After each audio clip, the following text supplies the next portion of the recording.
Help support AMTV by becoming a patron, an AMTV staff member, and following us over on Twitter.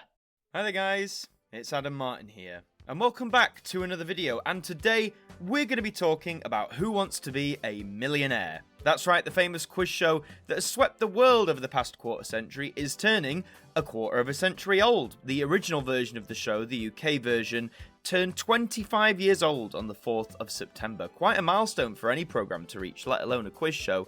And of course, you know, the tributes, the anniversary praises have been coming out left, right and centre. From the official account of Who Wants to Be a Millionaire, they've said, today marks 25 years since the world's most successful game show, Who Wants to Be a Millionaire, first hit our TV screens. In 25 years, this groundbreaking format has been adapted in over 130 countries, consistently ranking as the #1 best travelling format of all time in K7 Media's Tracking the Giants report and winning over 65 awards globally.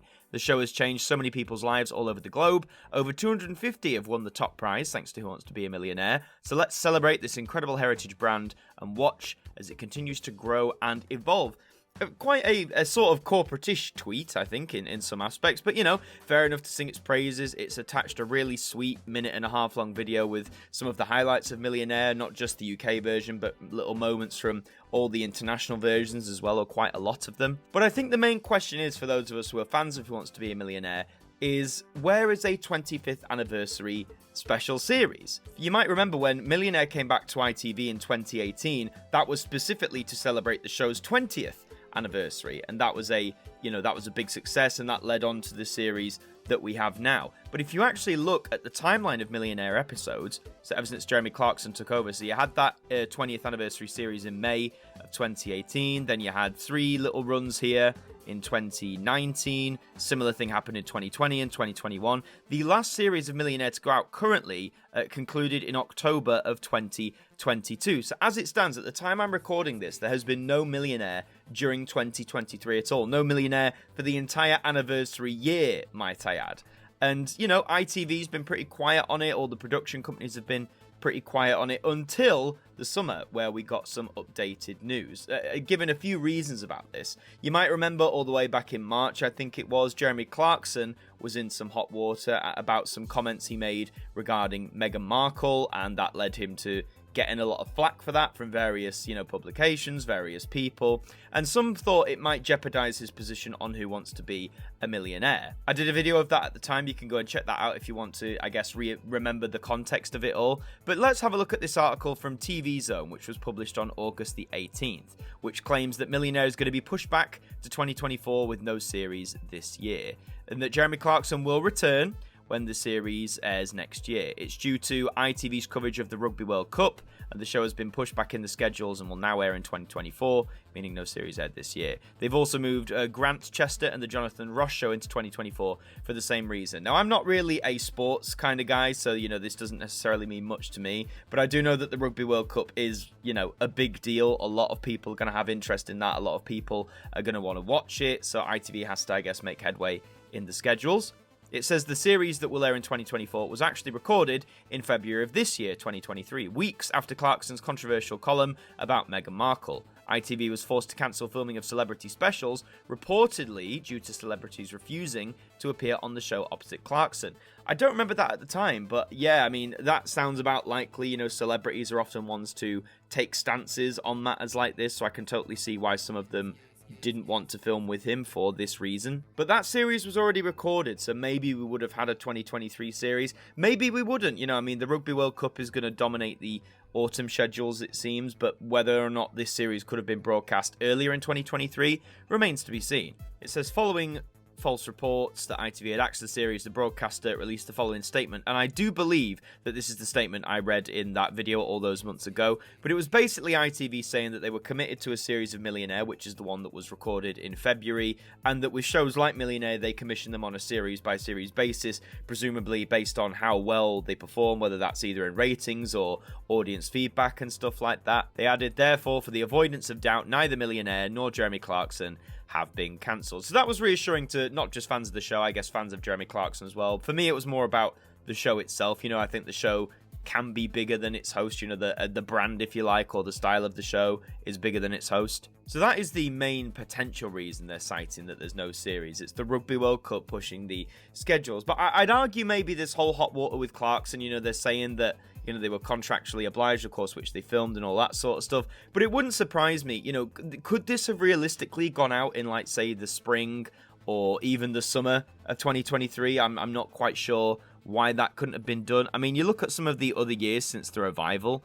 I mean, like, for example, let's have a look here. In 2019, you had runs of episodes at the start of the year. You had it in March, and then August through to October, and then some in December as well. So, do you know what I mean? I'd argue that having it earlier in the year isn't out of the question. But on the brand as a whole, you know, 25 years of Millionaire and the absolute success it's had, as the tweet mentioned, it's been aired in so many countries now, and what I love is so many have put their own spin on the show, including new formats entirely. One of the most prominent examples, I guess, is the Australian version, or Millionaire Hot Seat, where the format is completely different, but I actually think it's really cool, it's really fun, really engaging, very fast-paced, and I like that style. But you know what? Nothing is ever safe, nothing lasts forever, because even Millionaire Hot Seat might be in trouble over there. It actually says in a few articles that Australia's Channel 9 is going to extinguish Hot Seat in 2024 after its 25-year run. It's talking about the brand as a whole. It adopted the Hot Seat format in 2009, so next year that itself will be 15 years old. But, you know, everything comes to a change. And there's actually a comment from the host of the Australian version, which is Eddie Maguire. Now, Eddie Maguire has hosted Millionaire in Australia since it first came over there, all the way back in 1999, was it? So yeah, he's done a long time. So Eddie himself had to say, "It's with great pride and joy and also sadness that I announced this morning Millionaire Hot Seat will go into hiatus at the end of January next year. There will be a replacement show at 5 p.m. on the 9 network after we will hit our 25th anniversary as we go into 2024. I love the fact that so many people would come and say, I sat there with my grandparents and we did these things together, as in watching the show. 4 millionaires in total, 2 from the original format, 2 from Hot Seat, but so many also won $250,000 and $500,000 as well."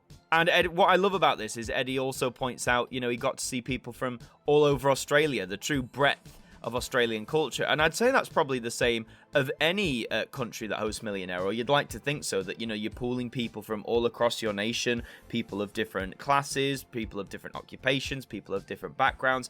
I've always really admired, like, the cultural aspect of Millionaire in that sense. But, you know, even those long-standing formats, Hot Seat has been on a long time, 15 years, and then Millionaire has been in Australia for 25 years total. That is a long time for any game show to be running. So then that makes me think, well, what about the future of the UK brand? Well, we know we're going to get a series in 2024, but beyond that, I mean, who's to say? ITV have said that they commission these things on a series-by-series basis, so we might get another series in 2024, but will that be with Jeremy Clarkson? Will they think maybe there's too much hubbub around him? I mean, Clarkson is one of those, whether you love him or hate him, he does seem to come out a lot unscathed in terms of, like, cancellations and stuff, so it wouldn't surprise me if he was able to stay on as host. And, I mean, I've always said, his hosting style, it took me a while to get used, because, I mean, a lot of us in the UK, we were used to Chris Tarrant and only Chris Tarrant, but as time's gone on, I have warmed to Clarkson's presenting style on Millionaire, so whether if he stays, cool, if they get a new host, alright.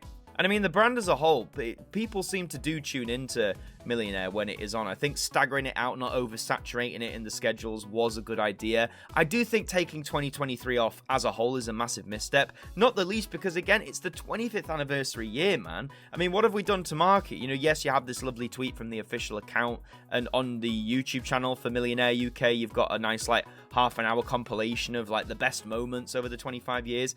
Like, that's nice, but, you know, this is your silver anniversary, your quarter-of-a-century milestone, and there's not even a new series on? It just seems like a massive oversight on that part. You know, like, you bring it back for the 20th anniversary, why not go all out for the 25th, which some would argue is actually a more, I don't know, important or more of a milestone anniversary than 20 years is? Just to think in terms of what they could have done for a 25th anniversary series.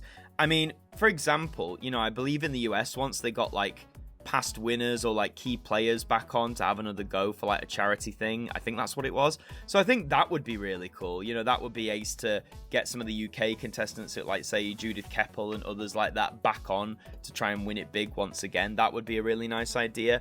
Or maybe, like, you know, a week of specials, Monday to Friday, or you know, a bumper edition on the Saturday. Just something. There's definitely scope to what you can do for a 25th anniversary special, or just, you know, a bog standard series. Just something for the 25th anniversary year. Give us something. And the brand as a whole, I mean, last year we had Fastest Finger First, which was a spin-off, and again, I did do a review on the inaugural episode or two on that one. Now, that hasn't come back, as far as I know, for a second series, and I think, you know, whilst it was an intriguing game show, I like some of the design cues, sort of that sharing Millionaire, but putting a different spin on it. I like some aspects of the format, but ultimately, I just don't think it had the sustaining power that the main show has, or the format of, like, you know, doing it every single day. I think I praised it at the time, but maybe it could have been a bit more spaced out. I don't know. Like, Fastest Finger First had potential. I will stand by that. It definitely had potential. Maybe just a bit of a misfire in the execution. But I'd argue the Millionaire brand is still going strong. I mean, you know, you go into a lot of shops, you see the Millionaire, I say board game, you know, like the game, like Millionaire the game. There's versions on modern consoles like the PlayStation 4, Nintendo Switch. That's always a sign, I think, when Millionaire's doing all right, if the merchandise is healthy. Like, I think back to the early 2000s when you could always pick up like the Millionaire game, or you could get the original game on like PlayStation or PlayStation 2. If the merch is healthy, then the brand is healthy. And in the UK, I do think Millionaire has that reason to go on. Why shouldn't it go on? You know, if it keeps that style of doing a series every couple months, avoid the oversaturation, don't overly rely on celebrity specials, because don't get me wrong, and I think I've decried celebrity specials in the past, but you know, they're a lovely thing for charity, but I think if you over rely on them, if that's all you put out, which is kind of what Millionaire did towards the end of its original run in the early 2010s, then it loses some of that original appeal. The fact that it's ordinary people like me, people like you, who can come on the show and potentially win a life-changing sum of money. So as long as they don't do that, they don't oversaturate, then I think the Millionaire brand has a long way to go. And just to round off, I mean, in terms of my history, I didn't watch the episode back in 1998, the first one. You know, I was only 2 at the time. But I remember coming into Millionaire, it was about 2002. I think I was just watching Saturday night telly with my family, and it just happened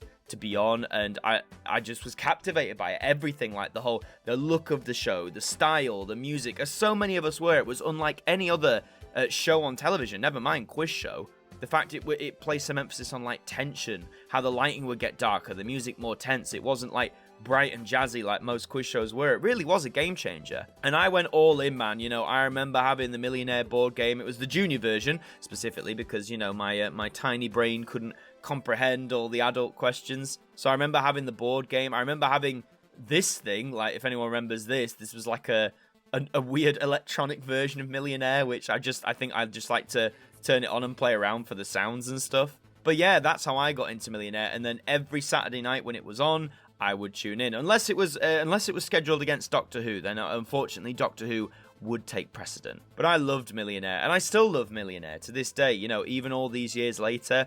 Admittedly, I don't watch live as much anymore. That's partly because of time, but I do like to watch on catch up, and it still remains that comforting quiz show, or when they repeat the old ones over on Challenge. That's always nice to dip into. It's a very comforting show, Millionaire, for me, and I really hope it can go another 25 years in some shape or form. But that is all for this video. Thank you very much for watching. If you enjoyed it, leave a like on it, subscribe to the channel. That always really helps us out. We've been soaring recently, so let's keep that train going, baby. Let's keep on piling up. Definitely check out our documentary content that we've been doing recently. They've been so much fun to make. I am planning on making more videos like that as well, so you can definitely stay tuned for that. And let me know down in the comments, are you upset that there's no actual new series for Millionaire's 25th anniversary? Just let me know your thoughts down in the comments. Why is there no new series? But I've been Adam Martyn from AMTV. Thank you for watching, and I'll see you next time. Thank you to our patrons for helping to support the show, and a special thank you to Macra, Hux Media, Ben Freeman, Bruce Danton, Globe of Reviews, Derek Chambers, Sean Knock, Dord Khan, Traffy, Tobos Krotz, Liam Domain, Carl KR, and AJ Mac 200017, our AMTV staff members.